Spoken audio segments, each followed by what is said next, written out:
तो टॉपिक का नाम है रासायनिक समीकरण द्वारा व्यक्त सूचनाएं, information conveyed by chemical equation.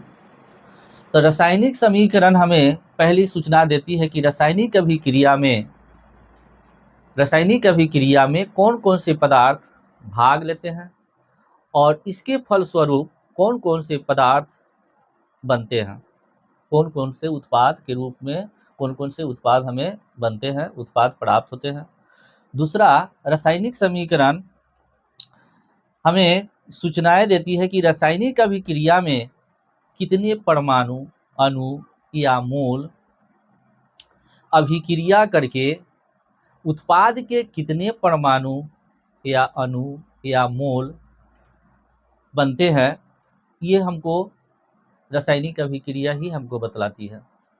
यानी रासायनिक अभिक्रिया हमें ये भी बतलाती है कि रासायनिक अभिक्रिया में भाग लेने वाले जो अभिकर्मक होते हैं, उस अभिकर्मक के कितने परमाणु शामिल है, कितने अणु शामिल है या कितने मोल शामिल है, और उन अभिक्रिया के फलस्वरूप बनने वाले जो पदार्थ है, उत्पाद है, वह कितने मोल बना, कितना अणु बना, कितना परमाणु बना, ये हमको रासायनिक समीकरण दिखलाता है, बतलाता है, दर्शाता है। तीसरी बात हमको बतलाता है कि आयतन के विचार से अभिकारक का कितना आयतन संयोग करके उत्पाद का कितना आयतन बनाता है। यानी रासायनिक समीकरण आयतन के विचार से, यानी आयतन के आधार पर अगर देखा जाए तो कितना अभिकारक या अभिकर्मक या रिएक्टेंट आपस में अभिक्रिया करके कितना आयतन उत्पाद प्राप्त करता है अथवा बनाता है, ये भी हमको रासायनिक समीकरण सूचनाएं देती है।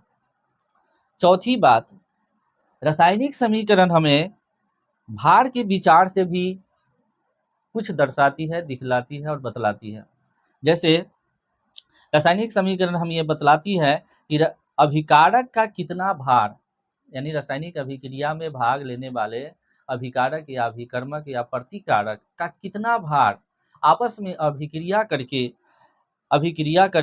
या अभिक्रिया के फलस्वरूप कितना उत्पाद प्राप्त करता है, भार के रूप में कितना उत्पाद प्राप्त करता है, ये भी हमको रासायनिक समीकरण सूचनाएं देती है।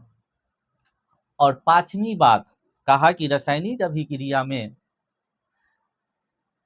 अभिक्रिया के फलस्वरूप बनने वाले उत्पाद में यदि अभिक्रिया के फलस्वरूप यदि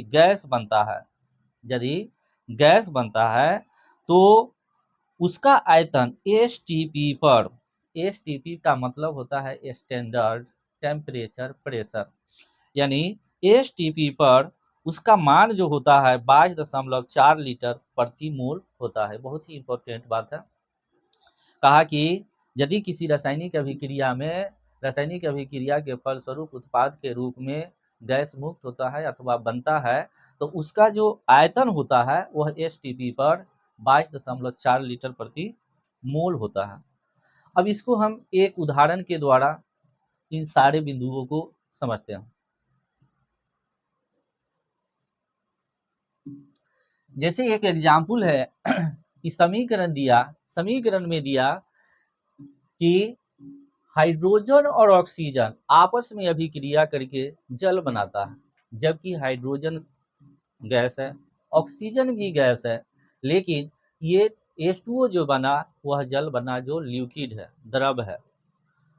अब यह समीकरण हमको ये दर्शाता है कि हाइड्रोजन के चार परमाणु या हाइड्रोजन के दो अणु या हाइड्रोजन के दो मोल आपस में अभिक्रिया करके, यानी किससे अभिक्रिया करके, तो ऑक्सीजन के दो परमाणु और या ऑक्सीजन के एक अणु या ऑक्सीजन के एक मोल से अभिक्रिया करके यह जल के दो अणु या दो मोल बनाता है। मैंने कहने का अर्थ हुआ, जैसे एक बात और हमको जानना चाहिए कि दो परमाणु बराबर एक अणु होता है, दो परमाणु मिलकर के एक अणु बनता है। यहाँ पर दो दूना चार परमाणु है, तो चार परमाणु को हम दो अणु बोलेंगे या इसको दो मोल भी बोल सकते हैं। यानी 4 परमाणु या 2 अणु या 2 मोल, आपस में तीनों बातें एक ही है। तो कहा कि हाइड्रोजन के 4 परमाणु या 2 अणु या 2 मोल ऑक्सीजन के 2 परमाणु या 1 अणु या 1 मोल के साथ अभिक्रिया करके यानी संयोग करके अथवा मिल करके जल के 2 अणु अथवा 2 मोल बनाता है। अब इसको भार के विचार से इस समीकरण में देखा जाए कि भार के विचार से ये हमको समीकरण क्या दर्शाता है, क्या बतलाता है। तो भार के विचार से बतलाता है कि हाइड्रोजन के 4 ग्राम यानी हाइड्रोजन के 4 ग्राम ऑक्सीजन के 32 ग्राम यानी ऑक्सीजन का परमाणु द्रव्यमान 16 होता है और O2 है तो 16 दूना 32, ऑक्सीजन के 32 ग्राम आपस में संयोग करके यानी हाइड्रोजन के 4 ग्राम और ऑक्सीजन के 32 ग्राम आपस में संयोग करके या मिल करके वह जल के 36 ग्राम यानी 36 ग्राम जल का निर्माण करती है, 36 ग्राम जल बनाता है। यानी 36 ग्राम जल कैसे, तो ये कि इसका हम आणविक द्रव्यमान जब निकालेंगे तो 36 ग्राम हमको मिल जाएगा। तो ही कहा कि हाइड्रोजन के 4 ग्राम और ऑक्सीजन के 32 ग्राम आपस में संयोग करके जल 36 ग्राम जल का निर्माण करती है या करता है। अब अगला टॉपिक हमारा है रासायनिक समीकरणों में भौतिक अवस्थाओं के संकेत लिखना। रासायनिक समीकरण जो लिखा जाता है तो रासायनिक समीकरण में भाग लेने वाले उत्पाद एवं रासायनिक अभिक्रिया के फलस्वरूप बनने वाले रासायनिक अभिक्रिया में भाग लेने वाले अभिकर्मक एवं रासायनिक अभिक्रिया के फलस्वरूप बनने वाले उत्पाद के प्रत्येक तत्वों या यौगिकों का भौतिक अवस्था को लिखा जाता है। जैसे तो भौतिक अवस्था को हम संकेत में लिखते हैं, जैसे कोई द्रव है, ठोस है, कोई गैस है, कभी उष्माक्षेपी अभिक्रिया उत्पन्न होता है तो कभी उष्माशोषी अभिक्रिया होता है। तो इस प्रकार से बहुत सारे चीज़ों हैं। कभी हमको रासायनिक अभिक्रिया में जलीय विलयन को लेते हैं, जलीय घोल को लेते हैं, है कि नहीं, तो उसको हम किस अक्षर से डोनेट करते हैं, सूचित करते हैं, दिखाते हैं, दर्शाते हैं, इस पर थोड़ा हम चर्चा करेंगे। वही कहा कि रासायनिक समीकरणों में भौतिक अवस्थाओं के संकेत लिखा जाता है, संकेत लिखा जाता है जो अंग्रेजी वर्णमाला के अक्षरों में इसको सूचित किया जाता है। तो जैसे ठोस अगर है, कोई पदार्थ अगर ठोस है, सॉलिड है, तो उसको हम एस से दर्शाते हैं, एस फॉर सॉलिड, एस से दर्शाते हैं कि वह पदार्थ ठोस है। यदि कोई पदार्थ द्रव के रूप में है तो उसको एल से दर्शाते हैं, एल फॉर लिक्विड, यानी लिक्विड मीन्स द्रव होता है। यदि कोई पदार्थ रासायनिक अभिक्रिया में कोई गैस शामिल है या उत्पाद के रूप में गैस ही बनता है तो गैस को हम जी से दर्शाते हैं, है ना, जी फॉर गैस। और जलीय घोल है, जलीय घोल है, कोई पदार्थ जल में घुला हुआ है तो उसको हम एक यू से दर्शाते हैं, इक्वस सॉल्यूशन होता है। एक यू का मतलब equals solution, equals solution means होता है जलीय घोल। अब जलीय घोल जो होता है, हम जानते हैं कि जल का रासायनिक सूत्र H2O होता है, H2O। लेकिन यदि H2O और G लिखा हुआ है, यानी कहने का मतलब यह जल जो है वह लिक्विड के फॉर्म में नहीं है, जल वाष्प के फॉर्म में है, गैस के रूप में है। तो H2OG का अर्थ होता है जल का उपयोग भाप के रूप में किया जाता है।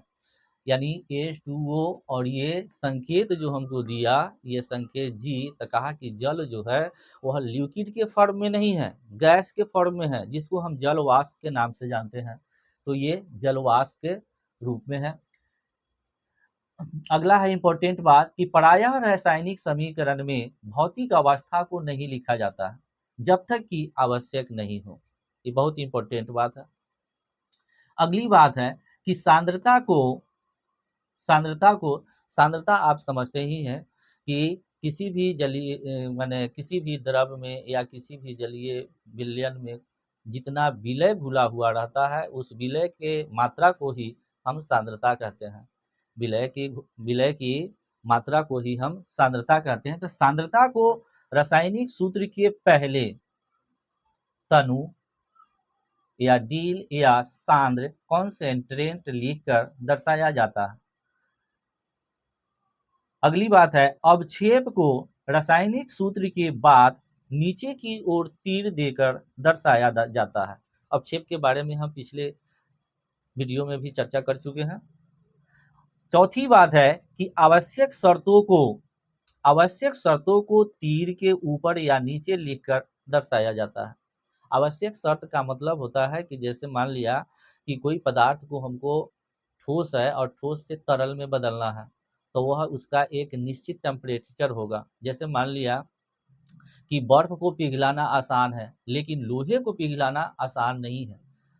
यानी अगर कहा जाए कि बर्फ को पिघलाना है तो बर्फ बहुत माने कम टेम्परेचर पर पिघल जाएगा, ठोस से द्रव में बदल जाएगा, लेकिन लोहा को हम कम टेम्परेचर पर हम पिघला नहीं सकते हैं। तो उसमें एक शर्त होगा कि लोहा 3000 या 3500 या 4000 टेम्परेचर पर ही वह पिघलेगा।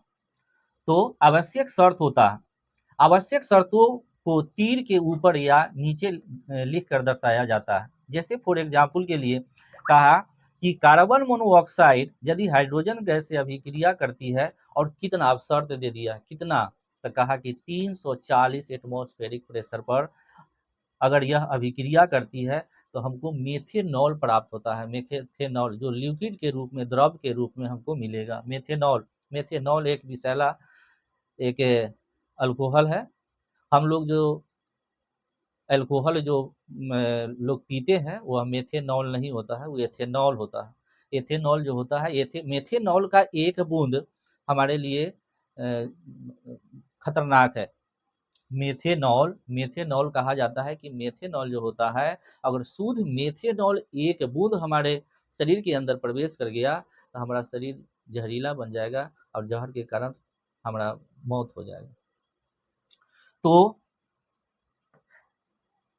अगली बात है कि जैसे मान लिया कि फिर हरे पेड़ पौधे कार्बन डाइऑक्साइड, वायुमंडल से कार्बन डाइऑक्साइड, जल और क्लोरोफिल, पत्ता में क्लोरोफिल होता ही है, और सूर्य के प्रकाश के उपस्थिति में वह यानी ग्लूकोज बनाता है और ऑक्सीजन गैस मुक्त करता है।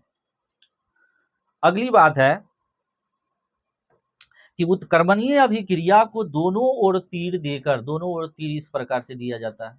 दोनों ओर तीर का मतलब होता है कि अगर हम जैसे मान लिया कि कैल्शियम कार्बोनेट है, तो कैल्शियम कार्बोनेट को अगर हम हीट करते हैं तो हमको कैल्शियम कार्बोनेट को जब हीट करेंगे तो हमको दो प्रकार के पदार्थ मिलेगा। कैल्शियम कार्बोनेट को जब हम हीट करेंगे तो क्या मिलेगा, कार्बन डाइऑक्साइड और कैल्शियम ऑक्साइड, दो चीज मिलेगा। फिर दोनों को हम संयोग करेंगे, मिलाएंगे तो हमको फिर वह कैल्शियम कार्बोनेट ही मिलेगा। तो इन दोनों अभिक्रियाओं में जो जिसका पुनरावृत्ति संभव है उसमें दोनों ओर तीर लिख करके दर्शाया जाता है। जैसे कहने का मतलब कि अगर हाइड्रोजन और जैसे यहाँ पर हाइड्रोजन गैस है और ऑक्सीजन भी गैस है और ये दोनों मिल करके जल बनाया। अब कहा कि जल को भी अगर हम विद्युत अपघटन करते हैं, विद्युत धारा जल में हम प्रवाहित करते हैं, तो पुनः हमको हाइड्रोजन गैस और ऑक्सीजन गैस ही मिलेगा। तो एक प्रकार से हम कहें कि उत्क्रमणीय अभिक्रिया है, दोनों ओर तीर इसमें दर्शाया जा सकता है। तो उत्क्रमणीय अभिक्रिया को दोनों ओर तीर देकर दर्शाया जाता है। उत्क्रमणीय अभिक्रिया को दोनों ओर तीर दे करके दर्शाया जाता है। अगली बात है, हम ऊष्माक्षेपी अभिक्रिया के बारे में भी हम पिछले वीडियो में चर्चा कर चुके हैं। एक्सोथर्मिक रिएक्शन के बारे में हम चर्चा कर चुके हैं। तो ऊष्माक्षेपी अभिक्रिया को रासायनिक समीकरण के अंत में जोड़ का चिन्ह यानी प्लस ऊष्मा अथवा ऊर्जा लिख करके दर्शाया जाता है। यानी समीकरण के लास्ट में उत्पाद, मेन प्रोडक्ट जो बनता है उत्पाद के बाद प्लस ऊष्मा अथवा ऊर्जा लिख करके दर्शाया जाता है। तो उसको हम ऊष्माक्षेपी अभिक्रिया कहते हैं। ऊष्माशोषी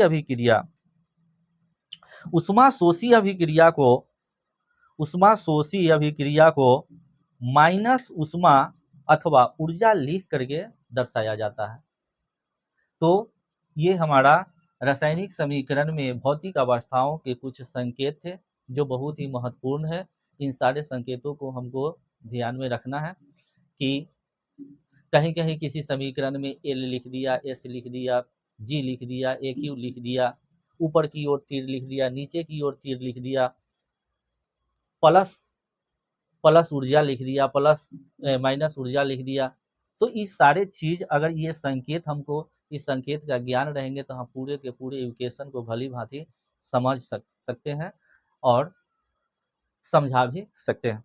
तो चलिए आप लोग इसका पूरे का स्क्रीनशॉट ले लीजिए और एक सुंदर सा नोट्स बनाते जाइए और बार बार इसको अध्ययन करते जाइए। तब तक के लिए बहुत बहुत धन्यवाद।